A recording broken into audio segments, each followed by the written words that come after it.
Hello, welcome to the All or Nothing podcast. Our official sponsors are KR Couriers and Transport Limited. This is a Northwest based courier company delivering all across the UK. They can assist in home moves and removals to large, heavy and bulky items, collections and drop-offs. Fast, safe and reliable deliveries. Please get in touch for a free quote. You'll find all the information within the description. Hello everyone, hope we're all good. A big thank you to everyone out there who likes, shares, comments and subscribes to the All or Nothing podcast with myself, Billy Moore.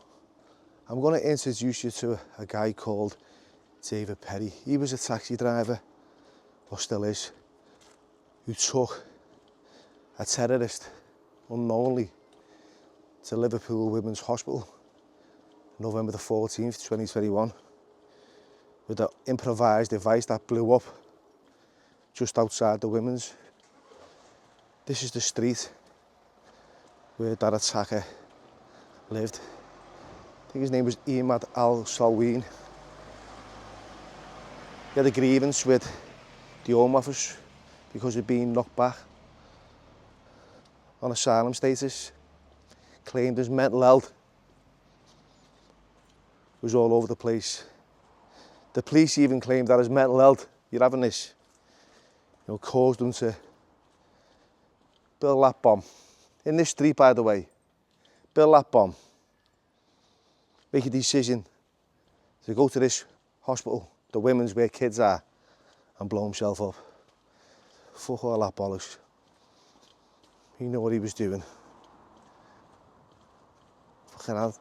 To actually be able to make a fucking bomb, let's have it right. This was the flat where Ahmad was building that bomb. Just been talking to a priest there who's in a church at the top of the road. Asked him a few questions. He said they closed this avenue off for almost 10 days because they didn't know whether, he had accomplices or, his apartment was booby-trapped. They had to evacuate, this end here of the avenue for everyone's safety. Let's go and have a chat with David, eh? Okay, so I'm here with David Perry, and on November the 14th, 2021, he was the taxi driver that took this bomber to the Women's Hospital. Take us through that day, lad. What went on? Just a normal day, mate. Just started work, cracked on the way you do in the morning. Don't normally go out for Sunday. Just turns on a random day. Last birds are picked up, says you've took all my luck. Some luck I got, but picks the job off a screen. And then, lo and behold, it's some happy fella that wants to go to Women's Hospital. So where did you pick him up?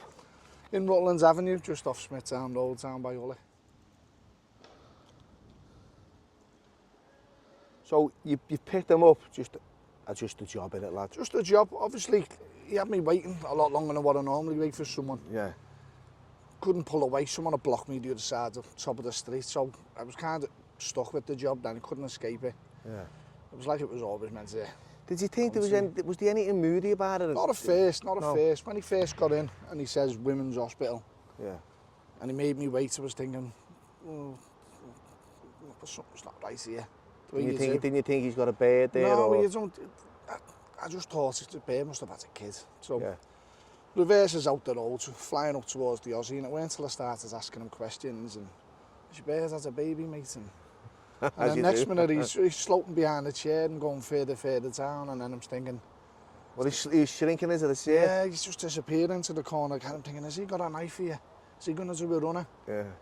I said, but he's got something. You work on a taxi, you think, yeah, something's happening here. He's out that door. The first time I stop, he's gone.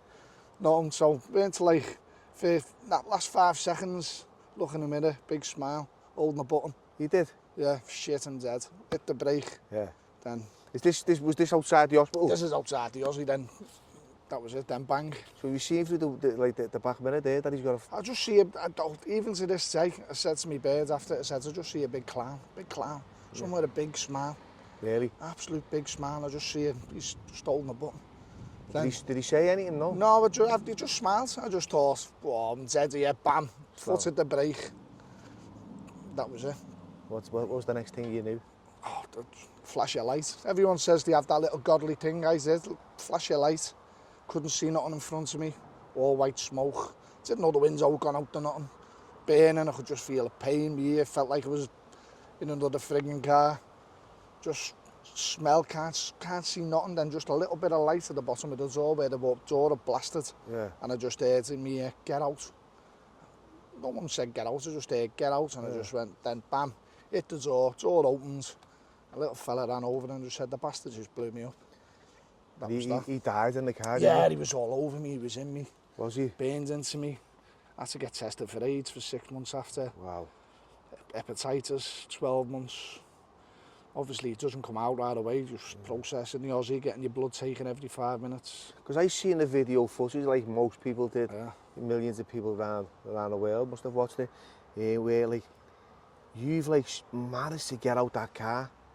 Yeah, How I you mean, did it, it was like you said, you've heard a little voice saying I get out. just heard get out, and I've just gone, I had my seatbelts on, the door was locked, I just went, all my weight on my left foot, bam, hit the door, everything just opens up, just let me out. Yeah. And then as soon as the little fella come running over to me security guards, I just went, the bastard just blew me up. This is exactly where Ian bomb detonated. I don't think it was meant to go off until he got out and came into the hospital. That camera up there captured the whole event. And then that's when like everything hit home, and it was like kind of everything starts coming on top of you, you know what I mean? Your adrenaline's pumping, the nerves, your legs go, the emotions start rising. Wow. You're looking back, you can see the car just goes poof like a ball. Flame, just something else. I know, I mean, it's like a film. He was, he was quite lucky that he never actually, got out that car and detonated that bomb. Yeah, I mean, I'd rather be known as the lad that got blown up than the lad that dropped someone that blew an hospital off. Because you've seen it, and just in that moment you've slammed on. You just think you're dead, don't you? You think about fucking... Did you know where he was going then? If you had just slammed on? All he said to me was women's hospital, so you put 2 and 2 together. He's going in the Aussie's gone. Yeah. And that wasn't happening on your shift? You'd like to think, no, wouldn't you? You'd rather me get blown up than a baby get blown up with me. The kids got blown top of the window where... Yeah, I was saying that as well. My little boy was born in that hospital in 2021 as well, in the April. Yeah. So I was saying, you just don't know, could have been any time. I don't even think any of them called the kids David after me as well. Yeah, but David, you know what, lad? It was a heroic deed on your behalf. That goes without saying. And you're lucky to be alive. You know, you've suffered. Yeah, I mean, there's always someone more worse off than you. Yeah. So what I got was nothing. The injuries, you broke me back in 3 places, my ear got stitched on, a bomb burns into me, burns into me. What he could have done. Yeah. It's not even worth thinking about. I think if he'd have got in the Aussie and he'd have sucked the Aussie, I'd have probably ended up cutting my wrists or something. Yeah. And it's bad enough the aftermath anyway. The guilt. Yeah, it's just everything, it's a horrible experience, but... Yeah. And what are the consequences? At least I've got a good story to tell everyone anyway. Well, it's amazing. You know what? It's been a pleasure to just have a little chat with you. I know you're a busy man, and I'm really grateful for the opportunity to talk to you. Is there any lasting effect? Was it like traumatically? Yeah, obviously you'd have PTSD. I mean, I was around first 12 months, and my missus coat with me. You wouldn't speak to no one, I was on another level. I weren't in the right frame of mind to speak to people. Your brain's... I was a mess. Looking out the windows of a night every night for about 20 minutes, seeing it coming to finish me off. Yeah. The press didn't help. The outside our house for about 2 months. People hiding behind cars, wanting to take your pictures and things like that. Having to get out of the house 6 in the morning to escape them for a walk. 2 days later, stops a woman from killing herself with my bird and our Ailey next door, trying to throw herself in front of a bus and a wagon. I'm on the phone to the busies. Looks like I'm breakdancing. My nerves are going, looks like I'm having a breakdance on Stanley Road because I'm trying to save a bird. Craziest things, honest to God. And you've got no eardrums now, have you? No, they grew back, luckily enough. Yeah. Obviously, in partially deaf. I was totally deaf at one point. But they said they're not going to grow back, but we went, we'll try an experiment on you. They said they've just started doing it in the army. He said you can't get water in your ears for 6 months. So we're sitting in the bath every night. Plastic cups on my head, earplugs in, looked like I was fucking on a event, sitting there like that. My bird's giving me a little wash. Not too bad, was it? But, So in the end, when I went back 6 months later, he said, they've come back. He said, they've grew back. He said, it's never happened to me before. It's amazing. He said, someone's still looking over you. Yeah, yeah. And you know what, to this day, so what's your take from that moment? You know, what was your... Life's short, life's there. Take what you can get. Yeah. I was lucky. I mean, the first thing I thought of was my wife and my kids. If you can't say you love your kids. Yeah. That must have been like heart-wrenching stuff, really, like yeah, fear, I mean, gripping all you. I could feel in the Aussie when I was in the women's Aussie, because my ear was hanging off, I just thought I had a big hole in my head. Yeah. So when a couple of the nurses had hold of me, I just kept saying, can I have a look in the mirror? I need to see a mirror.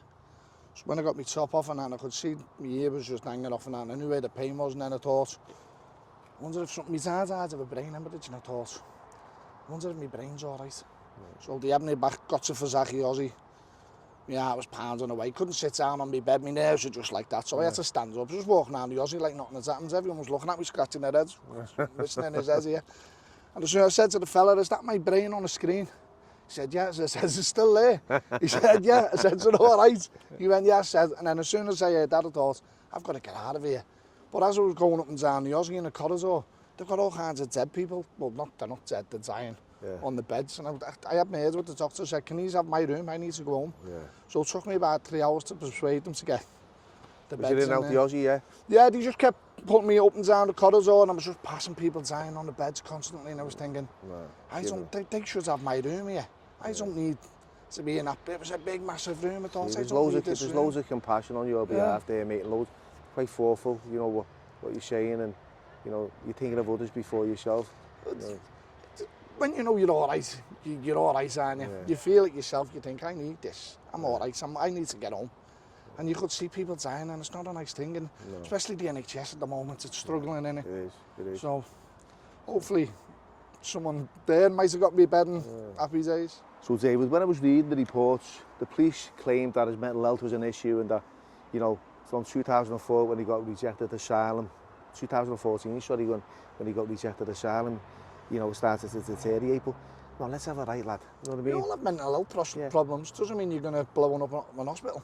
Yeah, you've got to be evil.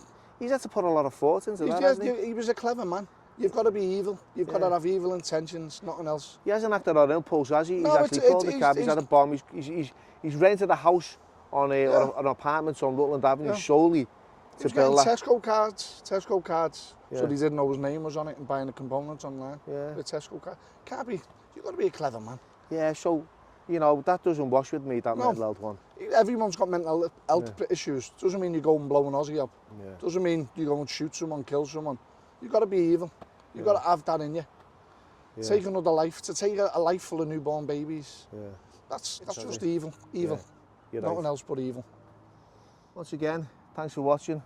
Big shout out to David Perry. What a guy, man. What a man. Nice one, lad. No problem.